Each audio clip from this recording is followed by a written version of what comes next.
In ancient Israel, times were often hard.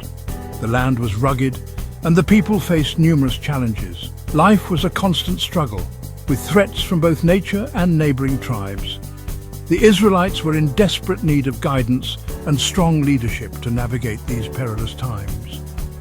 The people faced many dangers. They needed strong leaders. Without a unifying force, the community was vulnerable to attacks and internal strife.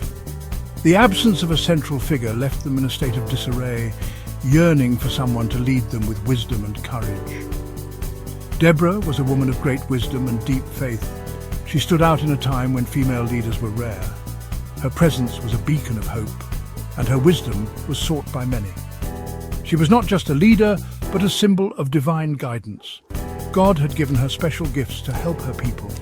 Her ability to connect with the divine and interpret God's will set her apart. She was known for her prophetic insights and her ability to inspire those around her. She became a beacon of hope for Israel. People from all walks of life came to her, seeking her counsel and wisdom. Her reputation as a just and fair leader spread far and wide, making her a central figure in the community. Known as a prophetess, she heard messages from God. Her role was not just political, but deeply spiritual. She was a conduit for divine messages, guiding her people with a sense of purpose and clarity that was unmatched. Her words were powerful and true, earning great respect. When Deborah spoke, people listened.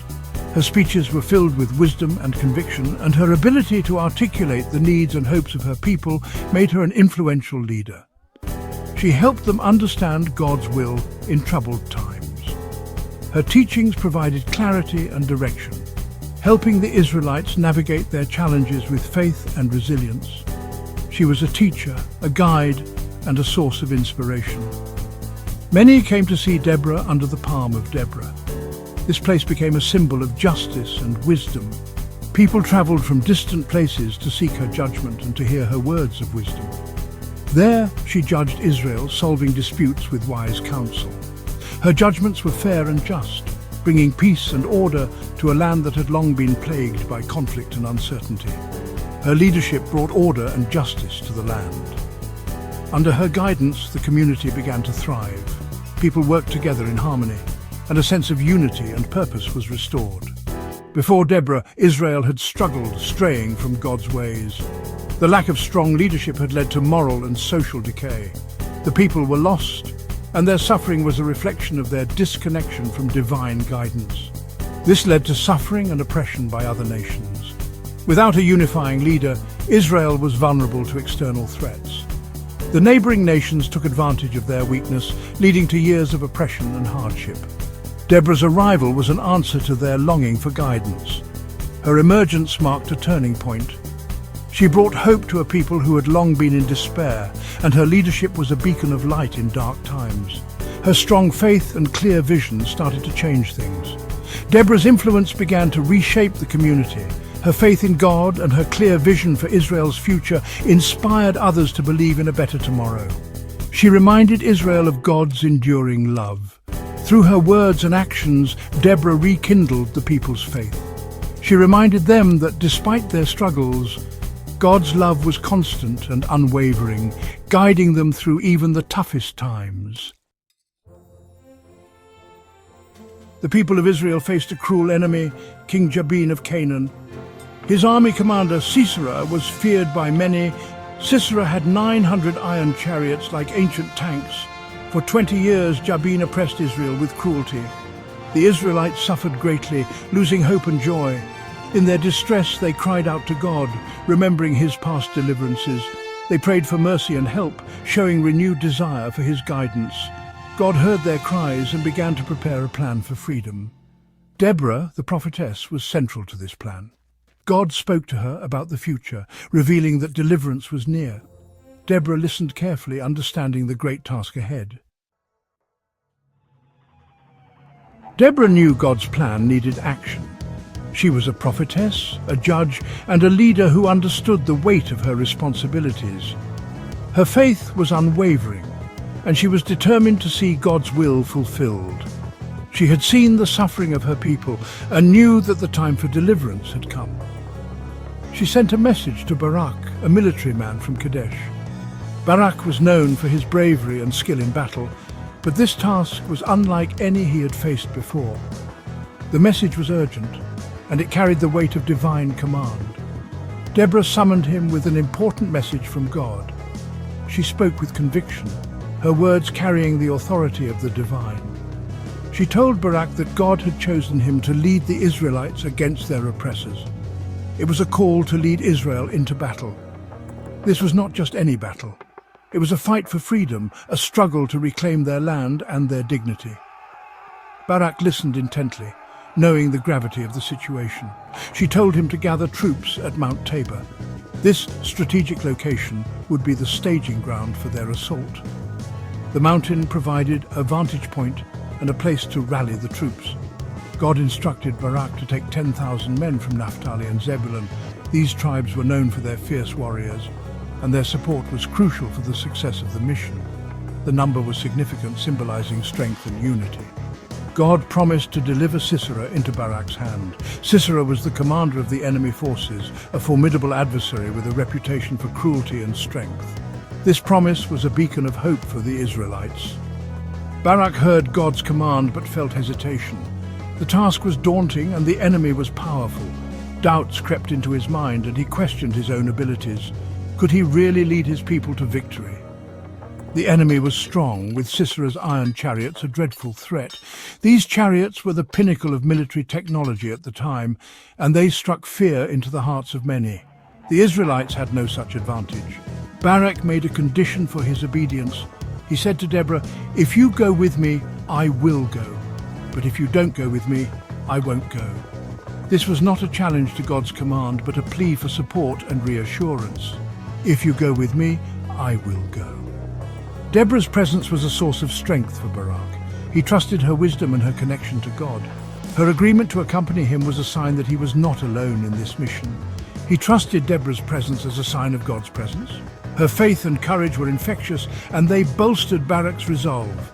Together, they would face the enemy, united in their purpose and their faith. This reluctance showed that even leaders could feel fear. It was a human response to an overwhelming challenge. But true leadership is not the absence of fear. It is the ability to act in spite of it. Barak needed assurance beyond just words. He needed to feel the presence of God through Deborah, to know that he was not alone in this divine mission. With her by his side, he was ready to face the impossible. Deborah listened to Barak's condition with understanding. She replied, "Very well, I will go with you." Her willingness to accompany him showed deep trust in God's plan. Deborah warned Barak that the honor would not be his. God would deliver Sisera into the hands of a woman. Deborah's faith was unwavering, inspiring Barak. Her calm assurance helped to calm his fears. She reminded Barak of God's power, emphasizing it was God's battle. The Lord himself would fight for Israel. Her words painted a picture of divine support. "The Lord has gone out before you," she would later say. This assurance transformed fear into determination. With Deborah's commitment, Barak acted. He called the tribes of Naphtali and Zebulun to arms. 10,000 warriors assembled, ready to fight. They were tired of living in fear and ready to fight for their homes. The Israelite army was different from Sisera's.